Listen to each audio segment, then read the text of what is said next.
నిన్న కౌంటర్ ఇచ్చినటువంటి తుల ఉమా గారు కూడా లైవ్ మనకు నెంబర్ ఉంది. ఒక్కసారి మాట్లాడదాం. మాజీ జిల్లా పరిషత్ చైర్మన్ కరీంనగర్కి, ఉమ్మడి కరీంనగర్కి. ఒక్కసారి తనని కూడా లైన్లో తీసుకునే ప్రయత్నం చేద్దాం. ఎందుకంటే నిన్న కౌంటర్ ఇచ్చిన వాళ్ళల్లో ఇద్దరు ముగ్గురిట్లో ముఖ్యంగా తుల ఉమ గారు ఒకటి, గొంగిడి సునీత గారు ఒకటి. సో ఎందుకంటే మహిళా నాయకురాలే చెప్పాలి ఆ పార్టీలో ఏం జరిగింది, ఏం జరుగుతూ ఉంది. గతంలో కేసీఆర్ ఎట్లా చూసినోడు, ఇది యాక్చువల్గా వాళ్ళ ఇంటి పంచాయతీ, సొంత పంచాయతీ మనకు అవసరం లేదు. కాకపోతే అవినీతి జరిగింది, అక్రమాలు జరిగినాయనంత ఓపెన్గా డైరెక్ట్గా పేర్లతో సహా చెప్తూ ఎక్కడెక్కడ జరిగిందో తప్పిదమని కూడా చెప్తున్నప్పుడు మాట్లాడాల్సిన అవసరం ఉన్నది, అడగాల్సిన అవసరం ఉన్నది. తెలంగాణ ప్రజల పక్షాన అంతే. నేను ఒక జర్నలిస్ట్గా వాళ్ళ కుటుంబంలో ఏమన్నా జరగవచ్చు, పార్టీ ఎవరిది ఏమైతుంది, రేపు ఎవరు గుంజుకుంటారు మనకు సంబంధం లేదు అది. హలో అక్క. అక్క good morning. Good morning. Naresh మాట్లాడుతున్నా. బాగున్నాను. మీరు లైవ్ లో ఉన్నారు. లైవ్ లో ఉన్నారు, లీడర్ టీవీ లైవ్ లో.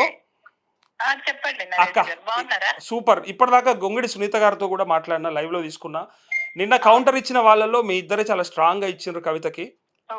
కవితకి కౌంటర్ ఇవ్వడం అనేది అసలు ఫస్ట్ మీరు ఎట్లా తీసుకున్నారు? అసలు అది కరెక్టా, లేకపోతే మరి బాస్ ఆదేశాలా, లేకపోతే మీకై మీరే అటాక్ చేస్తుర్రా? అంటే ఒక ఉద్యమకారులుగా, మహిళలుగా తెలంగాణ తెచ్చడంలో మా పాత్ర ఉంది కాబట్టి తెలంగాణ గురించి, కేసీఆర్ గురించి, కేసీఆర్ కు నష్టం చేసే విధంగా తెలంగాణ బిఆర్ఎస్ పార్టీకి నష్టం చేసే మాటలు ఏదైతే మాట్లాడుతుందో కవిత గారు, ఆ మాట్లాడే తీరు ఏదైతే ఉందో అది ఇప్పుడు అధికారంలో ఉన్న ప్రజా వ్యతిరేక పాలన చేస్తున్నటువంటి వాళ్ళపైన మాట్లాడవలసిన మాటల్ని వాళ్ళ ఒక బలమైన ఒక ఉద్యమ పార్టీ, ఇప్పుడు ప్రతిపక్ష పార్టీగా ఒక బలమైనటువంటి వాయిస్ వినిపిస్తూ ప్రజల గొంతుకగా మాట్లాడుతున్నటువంటి బిఆర్ఎస్ పార్టీని టార్గెట్ చేసి మాట్లాడుతున్న తీరు ఏదైతే ఉందో కవిత గారికి, అది బాధ అనిపించి మేము మాట్లాడడం జరిగింది. ఎందుకంటే నేను ఉద్యమం చేసినా, నేను కొట్లాడినా, అప్పటి నుంచే నాకు బాధలు పెట్టిర్రు, నాకు సపోర్టు లేదు, నాకు తెలంగాణ జాగృతి పెట్టినప్పటి నుంచే నాకు బాధలు మొదలైనాయి అని ఎప్పుడైతే అసలు తెలంగాణ జాగృతి కార్యక్రమాలు చేసింది కవితను ముందు పెట్టి కార్యక్రమాలన్నీ చూసిందంతా కూడా బిఆర్ఎస్ పార్టీ కదా, బిఆర్ఎస్ పార్టీ కార్యకర్తలే కదా, నాయకులే కదా. అసలు జాగృతి పెట్టించింది ఒక వ్యక్తి అంటే అంతకు మించి వాళ్ళ కేసీఆర్ లేకపోతే కవిత అనేది వ్యక్తి ఎక్కడ ఉన్నారండి? మీరే చెప్పండి. జాగృతి యాక్చువల్ గా అది కేసీఆర్ మదిలో మెదిలిందే, తను చెప్తేనే పెట్టుకున్నా అని చెప్పి గతంలో చెప్పింది. ఆ బయట కూడా ఉంది మన దగ్గర. అవును. ఇంకొకటి చెప్పండి. కేసీఆర్ గారు పెట్టమని అంటేనే జాగృతి పెట్టినా, నేను తెలంగాణ యాసను, భాషను, తెలంగాణ సంస్కృతిని వ్యాపింపజేయడంలో మేము తెలంగాణ జాగృతి ద్వారా మేము కార్యకలాపాలు చేసినాము. భావ వ్యాప్తి తీసుకుపోవడంలో మేము మా తెలంగాణ జాగృతి ముందున్నది అనే పద్ధతిలో చెప్తున్నారు. అది కేసీఆర్ గారు చేయమంటేనే చేసిన అని చెప్పినటువంటి మీరు మరి ఇప్పుడు వచ్చేసి వాళ్ళ జాగృతి పెట్టినప్పటి నుంచే నాకు కష్టాలు మొదలైనవి అనే మాటలు మాట్లాడుతున్నారంటే ఆ మాటలు మరి అప్పుడు మాట్లాడిన మాటలు ఏంది, ఇప్పుడు మాట్లాడుతున్న మాటలకు అర్థమైంది? అది తనే చెప్పాలి కదా. బాస్ చెప్తే మీరు ఇలా కౌంటర్ ఇస్తున్నారా, లేకపోతే నిజంగా మీకే మీరు బాధతో ఇస్తున్నారంటే? చెప్తాం, మాకు మేము మాట్లాడుతున్నామండి. బాస్ చెప్తే ఎందుకంటే మేమందరం కూడా కలిసి పనిచేసినాం. ఇప్పుడు తనకన్నా ముందు తెలంగాణ ఉద్యమంలో మేము కలిసి ఉన్నాము. 2001 నుంచి కేసీఆర్ గారు ఏనాడైతే నీళ్లు, నిధులు, నియామకాల పైన మన నియామకాలలో మనకు అన్యాయం జరుగుతుంది, ఆంధ్ర పాలకులు తెలంగాణకు అన్యాయం చేస్తున్నారు, మన అస్తిత్వం కాపాడుకోవాలి, మనం టిఆర్ఎస్ పార్టీ ద్వారా మరో ఉద్యమాన్ని చేద్దామని ఎప్పుడైతే బయటకు వచ్చిర్రో తను రాజీనామా చేసి, ఆనాటి నుంచి తను వెంటున్నటువంటి వాళ్ళన్నారు. ఆ ఉద్యమంలో ఉన్నటువంటి వాళ్ళుగా మేము ఇవాళ కేసీఆర్ గారిని అన్ని మాటలు అంటా ఉంటే, బిఆర్ఎస్ పార్టీకి నష్టం చేసే మాటలు మాట్లాడుతూ ఉంటే బాధేస్తుంది కదా. నేను కొన్ని కామెంట్స్ చూసిన, మీరు మాట్లాడిన మాటల్లోంచి కొన్ని కామెంట్స్ చూసిన. అంటే కవిత గారి తరపు నుంచి, జాగృతి నుంచి కొంతమంది కామెంట్ చేసారు ఏంటంటే, తుల ఉమది కవిత గారిని విమర్శించేంత స్థాయి అని అడిగారు. దానికి మీరేం చెప్తారు? తుల ఉమ అనేది కవిత లేకంటే ముందు బిఆర్ఎస్ టిఆర్ఎస్ పార్టీ రాకంటే ముందు ప్రజలలో ఉండి ప్రజల కోసం పనిచేసినటువంటి వ్యక్తిని నేను. నాకు స్థాయి ఉన్నదా లేదా అనేది వాళ్ళు నిర్ణయిస్తే నా స్థాయి పెరగదు. వాళ్ళెవరు నన్ను క్వశ్చన్ చేయడానికి? నేనేందనేది, నా వ్యక్తిత్వం ఏందనేది, నేను ఎవరి కోసం పనిచేసిన అనేది తెలంగాణ ప్రజలకు తెలుసు. ఇప్పుడు నన్ను విమర్శించి నా గురించి మాట్లాడే వ్యక్తులు నిన్న మొన్న వచ్చిన వాళ్ళు కావచ్చు, ఇప్పుడు తన మెప్పు పొందడం కోసం మాట్లాడుతున్న మాటలే తప్ప ఇంకొకటేం కాదు. ముందు నా గురించి, నా చరిత్ర ఏంది, నేను దేని కోసం పనిచేసినా, నా వ్యక్తిత్వం ఏంది అనేది తెలుసుకొని మాట్లాడాలి. నేను తెరిచిన పుస్తకం నా జీవిత చరిత్ర. ఏదో దాచుకొని పెట్టుకోవాల్సినటువంటి అవసరం లేదు. ఎవరి ఆస్తులు కొల్లగొట్టుకొని నేను ఆస్తులు పెంచుకోలేదు. ఇప్పటికీ ఆనాడు ఉద్యమంలో ఎట్లయితే ఉన్నానో ఇప్పుడు కూడా గదే స్థాయిలో ఉన్నా, గట్లనే ఉన్నా, గదే ప్రజల కోసం నేను పనిచేస్తున్నా. అక్క ఇది బాధ అనిపించే కామెంట్ అనుకోండి. బట్ ఇంకోటి సంతోషం అనిపించే కామెంట్ కూడా చెప్తాను మీకు. నేను ఒక మాట ఏమన్నారంటే, మీరు లక్ష్మీ నరసింహస్వామి మీద ఒట్టేసి నేను లిక్కర్ స్కామ్లో ఏ తప్పు చేయలేదని చెప్పమని చెప్పండి, అది సరిపోతుంది అని చెప్పి అడిగిరు. చూసిరా? అబ్బా అక్క కరెక్ట్ అడిగిన అక్క అని పెట్టిరు మీకు. అబ్బా ఇది అసలు క్వశ్చన్. ఎందుకంటే నాది ఆత్మగౌరవ పంచాయతీ తప్ప ఆస్తుల పంచాయతీ కాదు అని అంటుంది కదా ఒట్టేసి. అదే ఒట్టేసి ఒక్కసారి లిక్కర్ స్కామ్ లో అసలు నా ఇన్వాల్వ్మెంట్ లేదని చెప్పమని చెప్పండి అని అడిగిరు మీరు.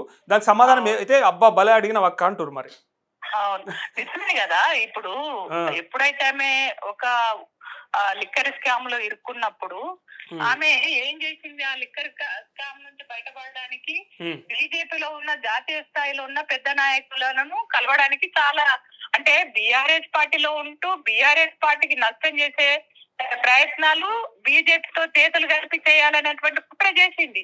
అక్కడ బెడిసి కొట్టింది, అక్కడ రాలేదు, జైలుకు పోయింది. జైలుకు పోయి వచ్చిన తర్వాత ఏం చేసింది? మళ్ళా కాంగ్రెస్ పెద్దల్ని కలిసింది. కాంగ్రెస్ పెద్దల్ని కలిసి కాంగ్రెస్ ద్వారా జైన్ అయిపోయి ఏదో మంత్రి పదవి ఇంకేదో తీసుకోవాలని చూసింది, అక్కడ బెడిసి కొట్టింది. ఇప్పుడు ఏమైంది? ఇవాళ మళ్ళీ సొంత దుకాణం పెట్టుకోవాలని చెప్పి చూస్తుంది. అటు ఇటు కాలేదు, సొంత దుకాణం పెట్టుకోవాలని చూస్తుంది. ఇంకొకటి మీకు గమ్మత్ ఏంటంటే, ఈడీ నోటీసులు ఇచ్చింది కదా, ఈడీ నోటీసులు ఇచ్చిన దాని ప్రకారమే ఇవాళ ఏది మీ పిఏల ద్వారా కావచ్చు, పిఏల బినాముల ద్వారా కావచ్చు, మీ కుటుంబ సభ్యుల బినాములు కావచ్చు, అదే విధంగా మీ భర్తకు సంబంధించినటువంటి బంధుమిత్రుల అకౌంట్ల ద్వారా కావచ్చు, ఏది అరుణ్ పిల్లేకు అకౌంట్ల ద్వారా చేతులు మారిన మాట నిజం కాదా? అది నిజం కాదని మీరు నిజంగానే, నేను మళ్ళీ అడుగుతున్నాను మీ ద్వారా కూడా, నిజంగానే అది నిజం కాకపోతే ఇప్పుడు మీరు నిజంగానే లక్ష్మీ నరసింహస్వామి దేవుడి మీద, మీ పిల్లల మీద ఒట్టేసి చెప్పగలుగుతారా? చెప్పాలి కదా. అది కాదన్నప్పుడు ఇది కూడా చెప్పాలి కదా. చెప్పాలి కదా. అది ఉన్న వాస్తవాన్నే అంటున్నా నేను అన్నది కాదు కదా. ఏది నోటీసులు ఇచ్చింది నిజం, అకౌంట్లు మారింది అన్నది నిజం, పిల్ల అకౌంట్లకు పోయినాయి అనేది ఎవరెవరి అకౌంట్ల ద్వారా పోయినాయో వాళ్ళ ఆధారాలతో సహా చూపించారు కదా. అది నిజం కాదని నిజంగా మీరు ప్రమాణం చేయండి.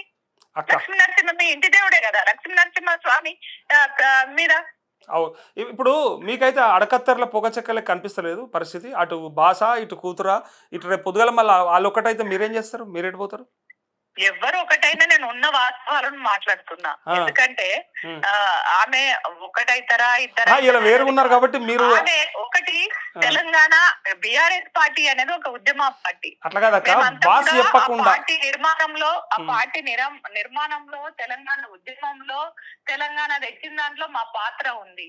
ఇవాళ తెలంగాణ మా పాత్ర ఉన్నప్పుడు అదే పార్టీని నువ్వు బొందబెట్టడం కోసం, అదే పార్టీని బదనం చేయడం కోసం మా ఉద్యమ నాయకుని పైన అసత్యపు ప్రచారాలు చేస్తూ నష్టం చేసే విధంగా మాట్లాడుతున్నారు. కాబట్టి మేము మా నాయకుడిని మేము కాపాడుకోవడం కోసం, మా పార్టీని మేము కాపాడుకోవడం కోసం ఇవాళ టిఆర్ఎస్ పార్టీ అనేది ప్రజల గుండెలలో ఉన్న పార్టీ కదా.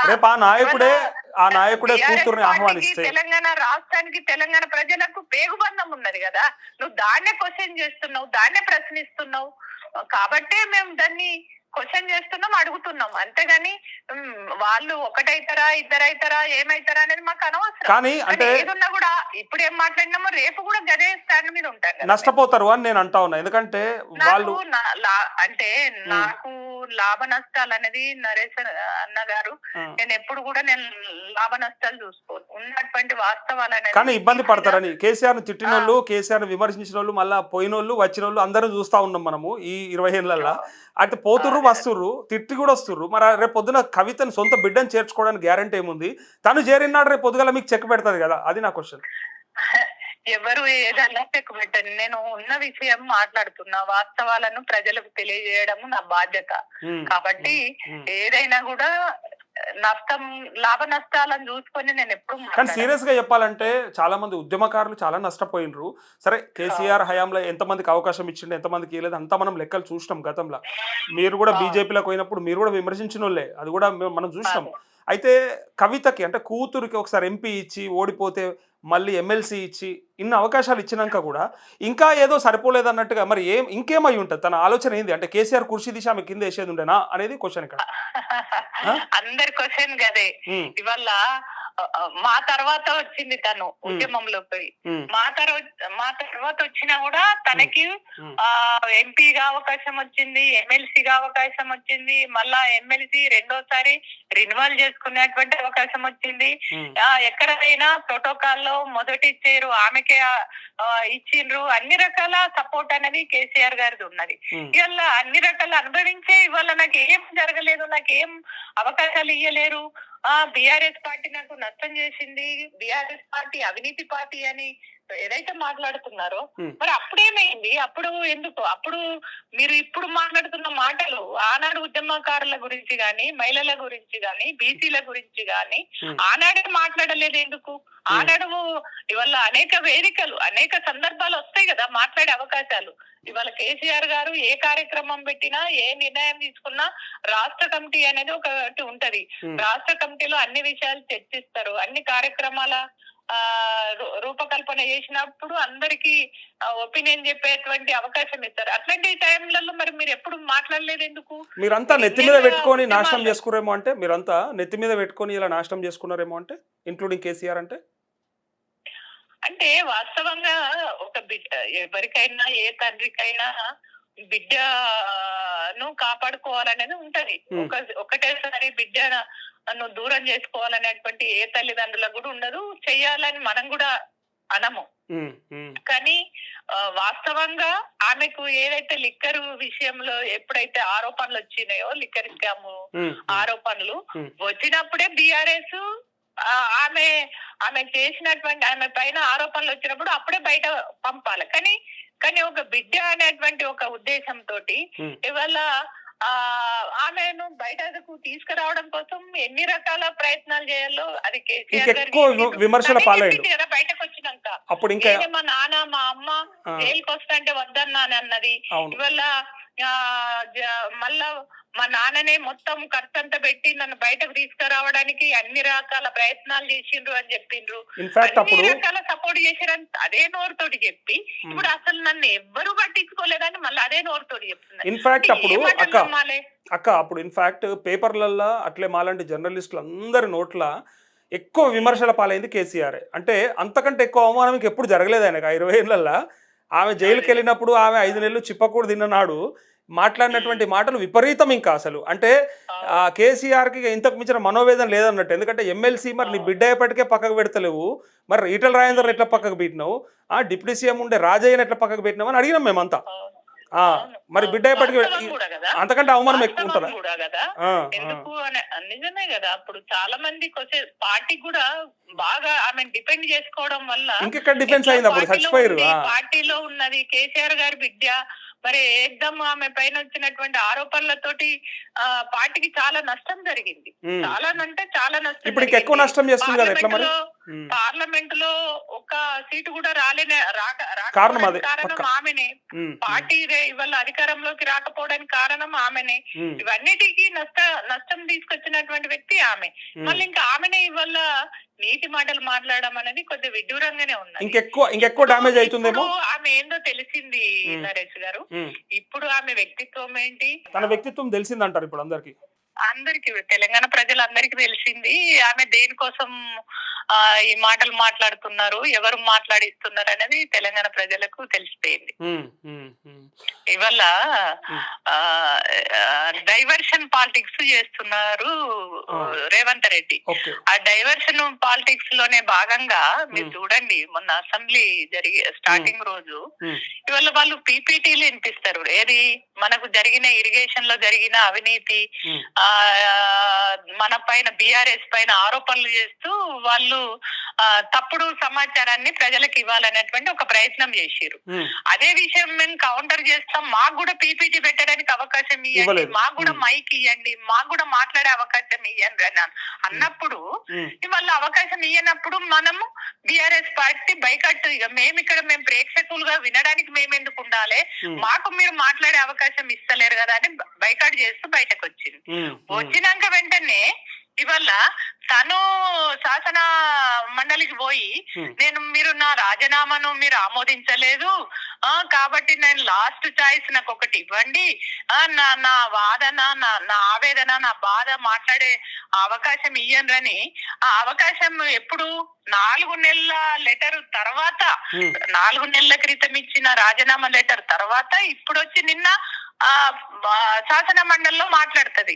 ఆ మాట్లాడేటువంటి మాటలు ఏం మాట్లాడుతుంది, ఏమన్నా రైతు కూలీల సమస్యలు మాట్లాడినరా, లేకుంటే రైతులు యూరియా వల్ల పడ్డ బాధలే, ప్రజా సమస్యల గురించి ఇయ్యరు మైకు, ప్రజా సమస్యల గురించి మైక్ దొరకది, కానీ తన సొంత పురాణం చెప్పుకోవడానికి మాత్రం మైక్ ఇస్తారు. మొత్తం సొంత పురాణమే కదా, వ్యక్తిగత విషయాలే కదా.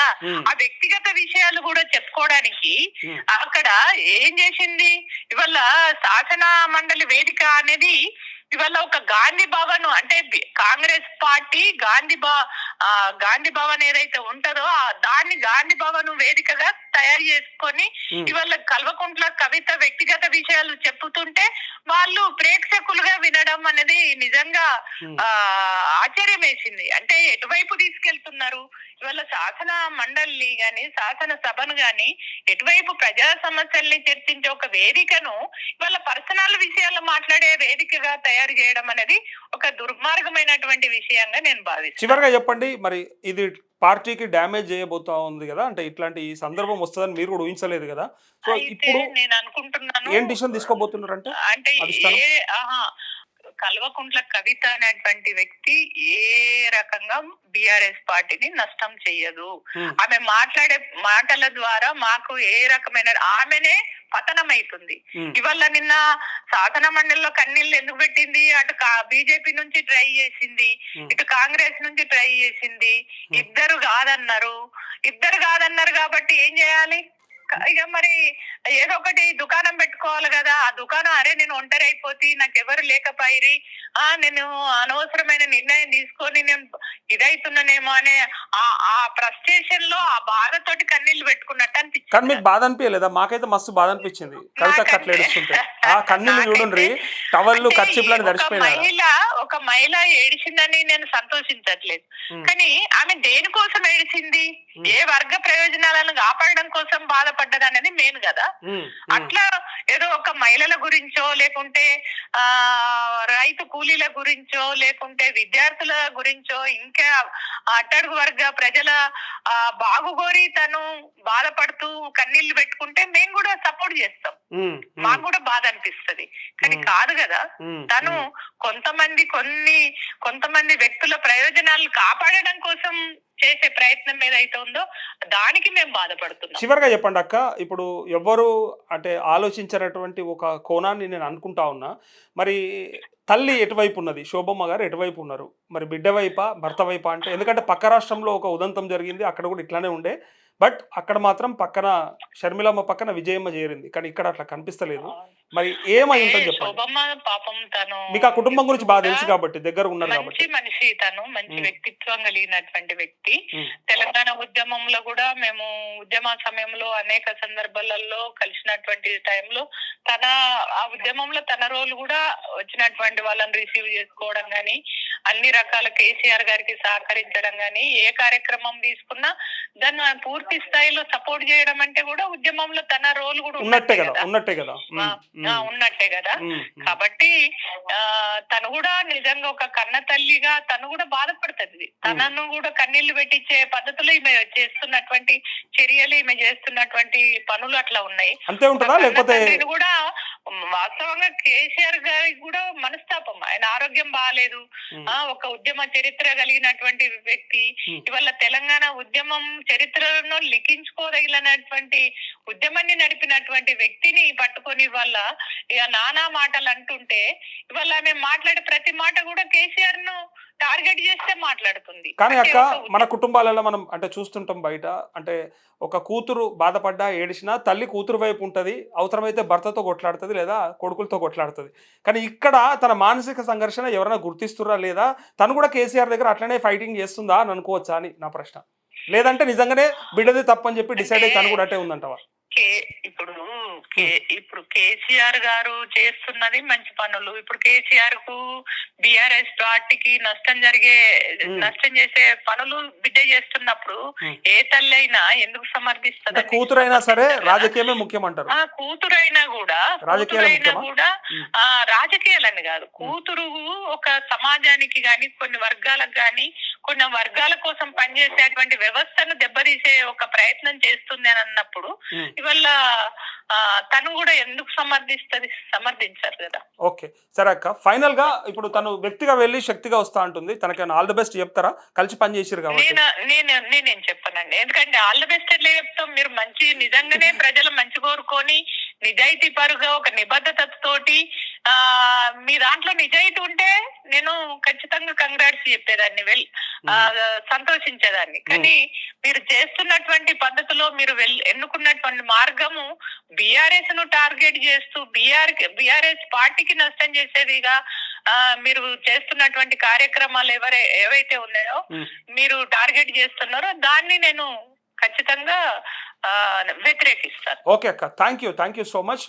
తులా ఉమ్మ గారు ఏమంటారు చూసిరా? ఇక ప్రజలు తెలుసుకోవాలి, ప్రజల చేతుల్లో ఉంటుంది, ఎవరు ఏమంటున్నారు అనేది కూడా ప్రజలు ఆలోచించాలని చెప్పి అంటా ఉన్నారు. సో మనకు ఆ పంచాయతీ గురించి పెద్దగా ఇంట్రెస్ట్ లేకపోయినా అవసరం లేకపోయినా నిన్న వాళ్ళిద్దరూ ఇచ్చినటువంటి కౌంటర్ ఏదైతే ఉందో ఆ కౌంటర్కి మనం వాళ్ళ నుంచి ఆన్సర్స్ తీసుకునే ప్రయత్నం చేసినాం. కాకపోతే ఇక్కడ మనకున్నటువంటి కన్సర్న్ ఏంటంటే మరి ఎట్టి పరిస్థితులలో అక్కడ అవినీతి జరిగిందని చెప్పి అంటా ఉన్నారు కాబట్టి అది సొంత కూతురే చేస్తుంది కాబట్టి మరి గతంలో ఎందుకు చెప్పలేదు, మరి ఇప్పుడు ఎందుకు చెప్తుందని చెప్పి ప్రశ్నిస్తూనే మరి అవినీతి జరిగితే బయట పెట్టండి, అది ప్రజల సొమ్ము, ప్రజల ఆస్తి, ప్రజల కోసానికి ఖర్చు పెట్టాల్సినటువంటిది వాళ్ళ సొంత విలాసాల కోసం పెట్టుకుంటే మాత్రం ఎట్టి పరిస్థితుల్లో అది క్షమించారని నేరం అని చెప్పి అనడానికే మనం ప్రయత్నం చేస్తూ ఉంటాం, అందుకోసమే అడగడానికి ప్రయత్నించడం. అయితే ఇందులో ఇంకొక మాట ఏంటంటే ఇప్పుడు తనది ఆత్మగౌరవ సమస్య అంటే ఏది? ఆత్మగౌరవం అంటే ఏంది? తనకి పదవి రాకపోవడమా, లేకపోతే తనకి అవకాశాలు రాకపోవడమా, లేదా తను కోరుకునే అన్నీ కూడా చేరుకోకపోవడమా, పార్టీ ఇంకా అంతకంటే మిక్కిలి ఇంకేమన్నా ఇచ్చేది ఉండనా? ఇట్లాంటివన్నీ కూడా ఇలా వస్తూ ఉన్నాయి ముందరికి.